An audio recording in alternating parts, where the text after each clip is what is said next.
one of these big divisions, depending on like when you were born, there's a real distinction in terms of how people feel about how much your efforts contribute to the quality of your life.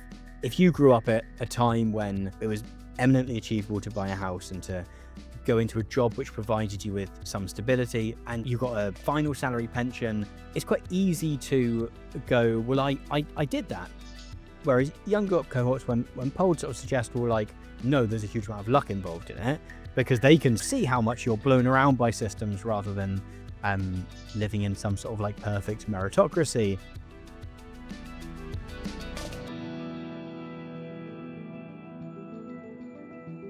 I have a confession.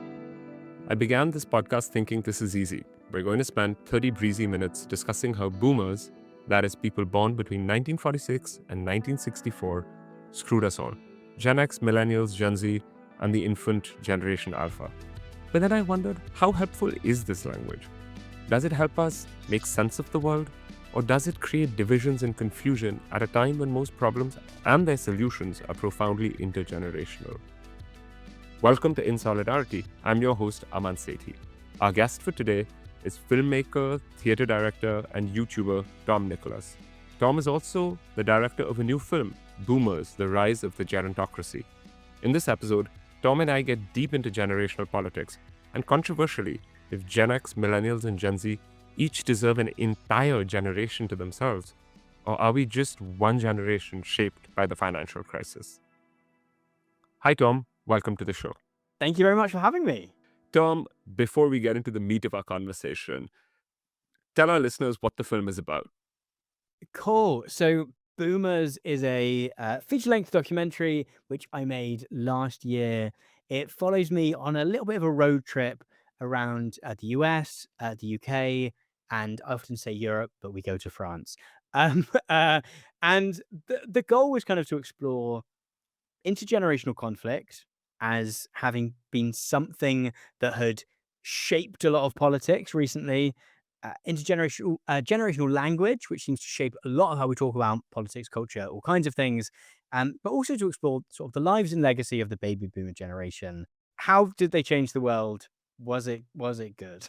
And where can we find it? So you can find Boomers. It is on available to stream exclusively on Nebula, which is an independent streaming platform, which is sort of a collaboration between myself and a bunch of other independent, education adjacent, I think is the phrase we tend to use these days, creators. And you can find it at go.nebula.tv/boomers. I'm really excited to get into this conversation with you. 10 years ago, in 2015, I was at HuffPost and we published this long essay called Why Millennials Are Screwed. And we thought we had it bad. And our kind of grand hypothesis was, the financial crisis. And we had these great graphs that showed that if you graduated from university in 2007, you were going to probably in 10 years make $60,000 more than the person who graduated in 2009. And then I saw your film and I was like, wow, Gen Z, I thought we were screwed. You guys are really screwed. I think I do slightly. So I'm 32. So I'm towards the lower end of the millennial banding, but I am still within that rung, just about. And culturally, where are you on this? Are you millennial? Are you Gen Z? How does that play out in the UK? So that, like, this aspect of things fascinates me. So in the film Boomers you're talking about, I interviewed a guy called Philip Cohen, who is a demographer at the University of Maryland. And we were having a conversation about, what aspects of kind of generational discourse are useful and what isn't. Because generational language has kind of taken over so much of how we talk about culture, about politics, about sociology, about technology. This language of millennials, Gen Z, Gen Alpha, Gen X, boomers, all of this stuff has taken over how we talk about those things, to the point where someone just saying I'm 32 years old now seems weird or weirdly specific. And so the question always is, like, how much is that useful? And one of the things, if you sort of look back over the study of generations. It sort of begins towards the beginning, sorry, of the 20th century, where the idea of what a generation is this idea of a group of people, maybe maybe nationally bounded, maybe slightly broader than that, who have experienced a very similar thing. So this shared experience, which is to do with the year in which they're born and the times in which they live, and which that becomes a really bonding experience, even across class, across geography, in terms of where they've come from, etc. And so that becomes really useful piece of analysis. And in that kind of early writing, the initial idea is that there's not necessarily always a generation, right? There's not always a kind of world historical event which everyone feels shaped by. There's not always a financial crisis or a French Revolution or a like whatever the thing is at a given time. And then towards the middle of the 20th century, begin to get this idea of a generation, particularly around the baby boom, is when this starts to become like a mainstream kind of cultural idea, because suddenly after the end of the Second World War, a lot of kind of wealthier countries, particularly the US, but the UK as well, and some European countries, suddenly get lots of children. And there is so many babies being born, and then children, and then teenagers, and then young adults, etc., that the things that they do because of the age that they are is sort of really shaping the culture in ways that is really fascinating. And so people start to talk about this idea of the baby boom. In the 60s, you get this idea of kids these days, which I'm sure people have always complained about. Yep, like the youngsters doing things differently, becomes a conversation about this generation having something like inherently wrong with it. Post the baby boom, we get sort of continued conversations about generations, particularly we get conversations about Generation X in terms of like what is it like to live after that massive bump in births. And then we sort of get conversations about millennials and and what's tended to happen is all of those subsequent attempts to categorize people based on when they were born are really trying to recreate the discourse around the baby boomers, um, but in a way that isn't necessarily as well founded in having a real event to talk about, or if there is, it's about finding an event to substantiate the idea that you've got a group of people in a kind of in a sort of circular um, way. I mean, one thing Philip talks about is the fact that because generations gradually have become like a good bit of marketing lingo, and also there's become a bit of a competition to see who can name the next generation. The amount of time which each generation has been getting shorter and shorter. So tell me more about this. I know some sort of commentators have talked about the fact that a generation used to be 20 years and now it feels more like 10 years. But is that what you're talking about? Like, what does it mean they're getting shorter? Yeah, so if you look at the baby boom, that's like a span of like 20 years, and then Generation X for whatever reason is a little bit smaller than that, and then millennials gets a little bit wider, and then we sort of get these very different spans to the point where, well, we're not talking about um like uniform cohorts of people, which you know to demographers is going to be like a really useful thing to study sometimes, but we're also not talking about people who have experienced a particular event. Wait, Tom, so if it's not 10, 20-year time slots, how are these generations being identified or designated? I think millennials ended up being a useful term because of the financial crisis. That to be a useful term. Um, Generation Z, Generation Z, or Generation Alpha, right? Um, there are things which affect people based on when they're born. It's unclear that there is like a pre-existing reason we're labeling that group of people to be different. I mean, one of the reasons I made the film was I was kind of interested in what is useful about this language, what what isn't.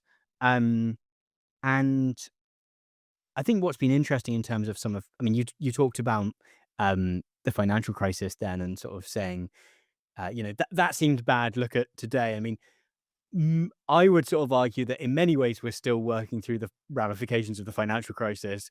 We might be, almost 20 years out now, but the fallout of that in terms of the housing market, in terms of jobs, in terms of sort of the way in which it's reshaped Western economy, even if you look at sort of the rise of like platform capitalism out of that, um, in many ways, we're still living through the repercussions of that. If you're like trying to get on the housing ladder now, to look at housing in particular, or if you're trying to get a job now, or if you're experiencing life through the lens of social media now, you're probably experiencing a more intensified version of what someone who left university in 2009, 2010, 2011. But it's in many ways, it's a more intensified version of the same thing rather than a different experience altogether. I'm gonna spend some time here on this because this is actually a conversation I've been waiting to have, and I've been just searching for the right person, which is the which is the long shadow of the global financial crisis of 2008-9. And at that moment, it seemed like something profound was shifting, but it was hard for us living through it at that moment to kind of parse. But you've made this film that looks at the sort of long restructuring of the economy since the boomer generation. So could you kind of give us, for our listeners, a sort of a concise way of maybe some of the key things or the key structural changes that are direct outcomes of the global financial crisis? It's interesting that so many aspects of what we're experiencing now are kind of downstream from that financial crisis.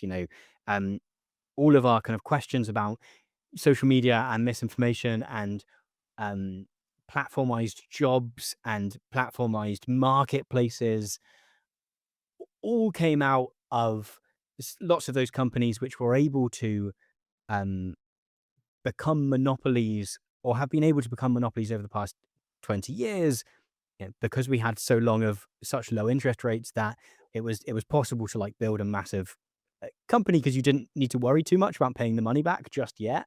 And so, we get all the sort of like Ubers and the Airbnbs and the Facebooks and the Amazons, which really rise um, out of the sort of ashes of 2008. I mean, the ways in which it reconfigured the housing market. At the time of the financial crisis, we sort of would have assumed it was the people that owned the homes, which would have had a really rough ride of that. But actually, people who already owned homes in 2008 were largely able to ride out the dip, I guess. And it's become harder and harder to um, get on the housing ladder. And in fact, there was a statistic out recently that in the UK, the biggest industry in terms of the number of companies in the UK now is landlordism, um, because there are so many uh, people who perhaps did own houses at that time who rode it out, who then decided to become um, like amateur landlords because they had the cash around. Um, and so we have this real reworking of the um, housing market to a point where that becomes, and we're still living with that. Let's come back to this. Whether generational language is actually helpful in many cases beyond explaining the baby boom in a sense. Is it something that is necessarily helpful? And in your film, you talk about the kind of proliferation of generational language. In your sense, how is this shaping sort of contemporary politics? Is it shaping it in a helpful way? Is it shaping it in an unhelpful way? How do you see this? I mean, it's interesting. There's been a lot of conversation recently about like Gen Z, Gen Z men, right? About young men, and what is their politics, particularly post the election of Donald Trump. And there's a lot of conversation about, um, particularly about young men's thoughts about women and dating. And there's a poll recently, which the headline from was sort of young men in particular sort of are okay with dictators. And if you actually look into the polling, that sort of wasn't quite the case. In actual fact, what the polling did suggest was that Gen Z, or sort of like 18 to 25-year-olds, um, think that it's good, think that it would be positive to sort of have politicians who kind of do stuff, and that they're less worried about a sort of labyrinthine system of checks and balances. But there is like a real sort of obsession with this language, and I think there's been a certain thing in the media of trying to find something really interesting to say about Gen Z, Gen Z, right? Because millennials, you could write about millennial socialism, right? You could write about your Jeremy Corbyns and your Bernie Sanders, and there was this sense of a kind of um, millennial left emerging. And obviously, the most interesting story is if you can sort of suggest that then the opposite has happened. Why do we focus so much on boomers versus millennials, boomers versus Gen Z? What is it about the boomer mindset that makes them so distinct or different from younger generations? I think when we talk about uh, the baby boomers, what we're actually trying to articulate is the just sheer difference in worlds between growing up during post-war social democracy and in the period sort of just far out enough from the sort of massive waves of deregulation and privatization in the 80s that you really start to see the cracks. And this is particularly true in the UK, but is a experience which is mirrored in some other countries as well. And one of the big divisions, and I speak to the author Kim Milburn about this during the film, and he sort of says, like, one of these big divisions, depending on like effectively uh, when you were born, there's a real distinction in terms of how people feel about how much your efforts contribute to the quality of your life. Um, if you grew up at a time when it was it was eminently achievable to buy a house and to go into a job which provided you with some stability, maybe not a job for life, but certainly not a piecework for Deliveroo, and you were able to, you got a pension that was like a final salary pension. It's quite it's quite easy to go, well, I did that, because in many ways you did, right? You did get that job and go to work and work really hard and earn that pension and then decide to pay for the house. Like, you did do all of those things. Um, whereas uh whereas younger cohorts, when polled sort of suggest, well, like, no, there's a huge amount of luck involved in it, because they can see that, well, actually the sort of structures around you, like whether it's when you're born or whether it's how wealthy your parents are, or whether it's where you go to school, all of these things, they sort of see how much you're blown around by systems rather than um, living in some sort of like perfect meritocracy. Do you think we should kind of go back to the old generational system? Because in this conversation, what I'm seeing is there were maybe, yeah, we just have three generations. We have the Great Depression, we have the baby boomers, and then we have the financial crisis generation, right? So all of us millennials and Gen Zs and alphas and Gen X, sorry, Gen X, like no one talks about Gen X, but maybe we all just get smushed in. And and that seems to be like the three big things. Well, I mean, it's really interesting in terms of like how useful or not generational language is, that people talk about, Gen Z and COVID a bit, but like if this was useful language that we were using um in really meaningful ways, they'd be the COVID generation, right? That would be the thing. Like, young people who just weren't at school for a year effectively, and just had their whole education, all of their like social relationships. We sort of assume that, like, oh, it's, youngsters, they're not at school, they're really happy because they don't want to be at school. And then you suddenly realize like, how much of your social world when you're, I don't know, 14, 15, 16 is school, right? And that during that time you're doing all of this like maturing, you're doing all of this working out who you are as a person, how you want to like exist and be perceived in the world, how you want to act around others.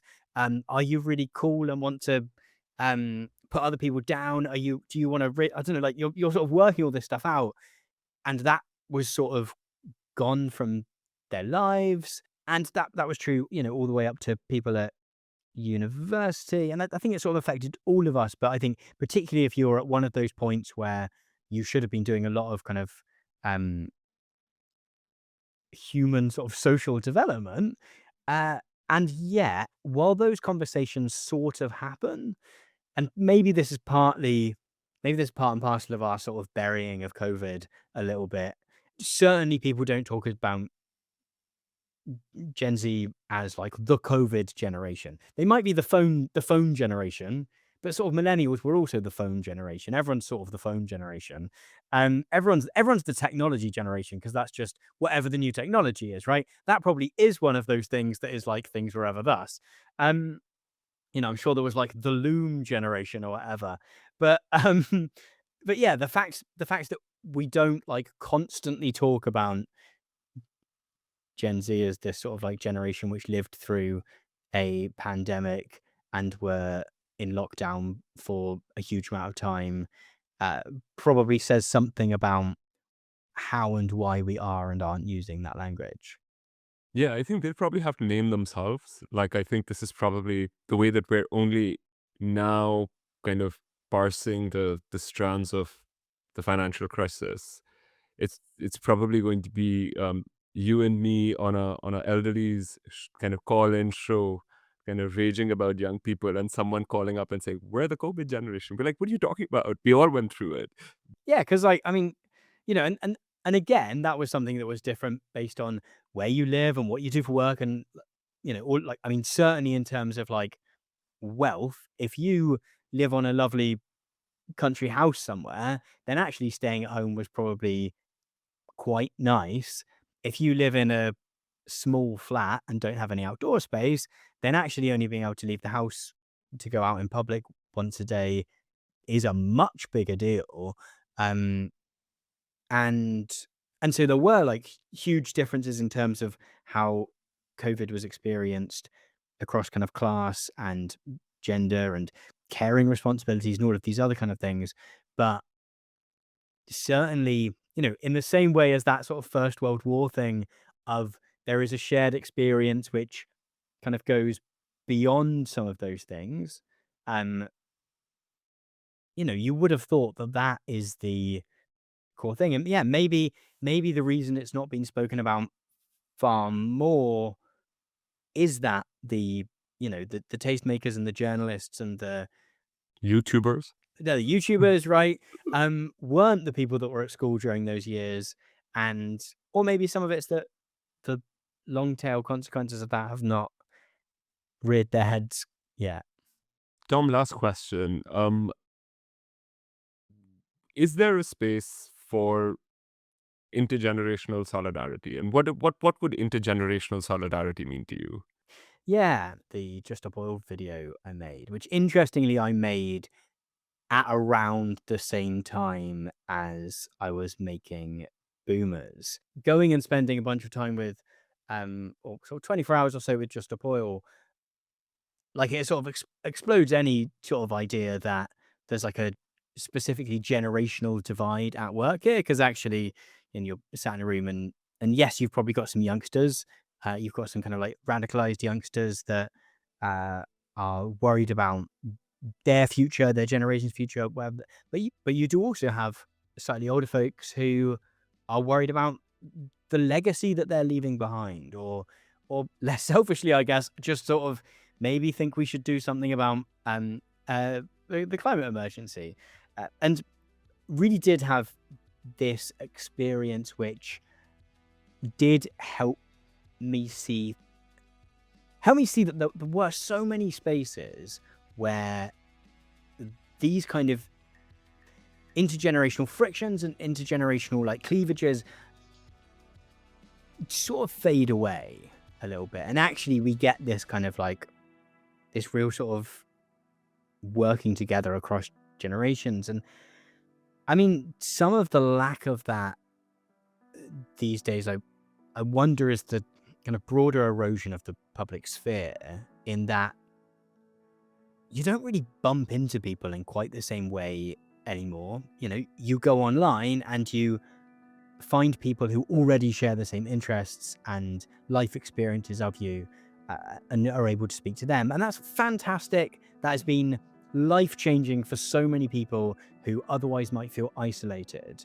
But those spaces, whether it's sports teams or whether it's the pub or whether it's religious communities, also with people having fewer children, you go to less things where you have a child, like going to a school where suddenly you meet lots of people of different ages. And so I think, part of that lack of more intermingling and that greater sense of kind of intergenerational solidarity is probably a fallout of those much more broader kind of erosion of the public sphere, in terms of, if I could afford to go to the pub every evening rather than, once or twice a week, I would probably have made serendipitous friendships with older people that I now don't really have quite as much of an opportunity to make. In Solidarity is produced by Carla Abreu, James Battershill, and Ayodeji Rotinwa. The theme song is Odyssey by Edward Abela. If you enjoyed today's episode, please don't forget to subscribe on your podcast platform of choice, and also to leave us a review. If you enjoyed what you heard and you would like to support us, you can do so by heading to openDemocracy.net/donate. And if you'd like access to the most important investigations from around the world, then you can subscribe to the Open Democracy newsletter at openDemocracy.net/newsletters. Thank you so much for listening, and have a great day.